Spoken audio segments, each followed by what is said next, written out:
That means हो सकता है केसेस कम आए, लेकिन अभी इसका एक काउंटर आर्ग्यूमेंट है, वो हम बाद में देखेंगे। ये 7 डे रोलिंग एवरेज है। ओके, चलो आगे बढ़ते हैं। मतलब ये देखिए आप 7 डे का एक, यहां पे आप देखिए यहां से लेकर 3,75,000 के करीब केसेस आए। फिर स्टेट्स की बात करते हैं, राज्यों की बात करते हैं। राज्यों की बात करें तो सबसे ज्यादा केसेस शुरुआत से आ रहे हैं महाराष्ट्र में। 100 में से 60 केसेस महाराष्ट्र में अकेले आते थे। 60% डेली केसेस महाराष्ट्र में, अब वो डिक्लाइन हो रहा है। बहुत बड़ी राहत की बात है। जहां ऑक्सीजन के लिए तड़प रहा था महाराष्ट्र, अब केसेस कम आ रहे हैं। आप देखिए कि single day highest case count कितना था, 68,000, लेकिन अब 50,000 से 60,000 के बीच में आ रहे हैं। यहां तक दोस्तों अभी की बात करें तो लगभग 40,000 के बीच में केसेस आ रहे हैं। 28,000 का डिक्लाइन, वेरी गुड। एक ना एक टाइम तो पीक आती ही है। मैंने बताया था कि चीजें सब कंट्रोल में हो जाएगी, परेशान होने की जरूरत नहीं है। महाराष्ट्र का जो डिक्लाइन है, इसीलिए ये नेशनल कर्व नीचे जा रहा है। ये हमारे लिए बहुत राहत की बात है कि कम से कम महाराष्ट्र में केसेस कम आ रहे हैं। लेकिन प्रॉब्लम ये है, कर्नाटक में जंप आ रहा है, अब केरल में बहुत ज्यादा जंप आ रहा है, तमिलनाडु में जंप आ रहा है। एक तरफ केसेस नीचे जा रहे हैं जहां पे पीक आ चुके, दूसरे स्टेट्स में ऊपर जा रहे हैं। अब जब महाराष्ट्र और यूपी में केसेस ऊपर जा रहे थे, तब इन स्टेट में इतने केसेस नहीं आ रहे थे, लेकिन अब वहां पे आ रहे हैं। तो ये भी हमारे लिए थोड़ी सी दिक्कत की बात है। उत्तर प्रदेश तो नरक बन गया था दोस्तों। हर चीज में उत्तर प्रदेश कोलैप्स्ड, ना प्रॉपर हेल्थ इंफ्रास्ट्रक्चर, ना ऑक्सीजन, कुछ नहीं। दोस्तों मेरे खुद एक रिलेटिव की जान गई, बहुत बहुत करीब थे हमारे, और मैंने खुद पोस्ट डाली थी कि भैया किसी के पास ऑक्सीजन हो तो बता दे मुझे, है ना। हम हालांकि उन लोगों को बचा नहीं पाए। तो आप समझ सकते हैं कि यूपी तो यूपी वॉज हेल, लेकिन अब यूपी में भी केसेस कम आ रहे हैं। जहां पे लखनऊ में 3,500 4,000 केसेस आ रहे थे, आज 850 आए हैं।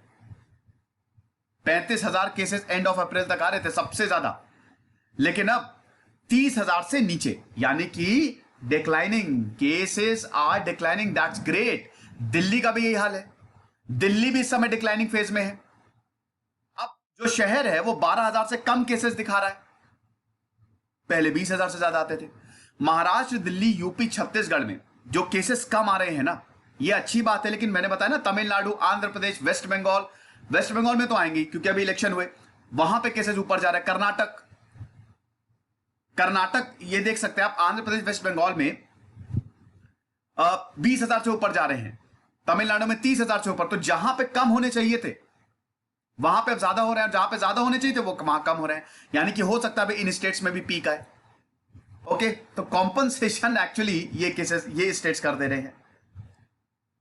लेकिन अच्छी बात यह कि अगर आप ऑल ओवर देखें, रिकवरीज बढ़ती जा रही हैं और एक्टिव केसेस भी कम हो गए हैं। ट्रेंड जो है वो कम होता हुआ दिख रहा है। अभी 37 लाख केसेस हैं, 37 लाख एक्टिव केसेस हैं अगर देश की बात करें। आप देख सकते हैं कि पहली बार 2 महीने में जो एक्टिव केसेस हैं वो मंडे ट्यूसडे को ड्रॉप हुए। अप्रैल के एंड तक 1 लाख से ज्यादा एक्टिव केसेस आ रहे थे, लेकिन जब से मई आया, मई के सेकेंड वीक में हम गए हैं, तब से active cases bye less than 10,000 a day. बहुत अच्छी बात है, बहुत ड्रास्टिक चेंज आया है। एक्टिव केसेस में चेंज आएगा, रिकवरी ज्यादा होगी, तो अल्टीमेटली कोविड खत्म होगा। खत्म मतलब खत्म तो नहीं होगा, कंट्रोल होगा। खत्म करने के लिए आपको पूरी दुनिया को वैक्सीन लगानी पड़ेगी, जो कि नामुमकिन है। खत्म अभी तक खाली स्मॉल पॉक्स हुआ है, बाकी सारी बीमारियां चल रही हैं हमारे साथ। ओके, तो रिकवरीज और अगर एक्टिव केसेस का बैलेंस बनाए, बहुत बढ़िया है। अब हम बात करते हैं तीसरी चीज की, पॉजिटिविटी रेट। पॉजिटिविटी रेट जो है, क्या होता है, कितने लोग पॉजिटिव हैं। अगर बहुत ज्यादा लोग पॉजिटिव हैं, बहुत ज्यादा लोग पॉजिटिव आ रहे हैं, यानी कि उतने लोगों को वो इन्फेक्ट भी करेंगे। और ये पॉजिटिविटी रेट खतरनाक होता है, क्योंकि अगर आप पॉजिटिव हैं, पॉजिटिविटी रेट बढ़ रहा है तो ट्रांसमिशन बढ़ेगा, और अगर ट्रांसमिशन बढ़ेगा तो म्यूटेशन ज्यादा होगा ना, प्रॉब्लम हो जाएगी।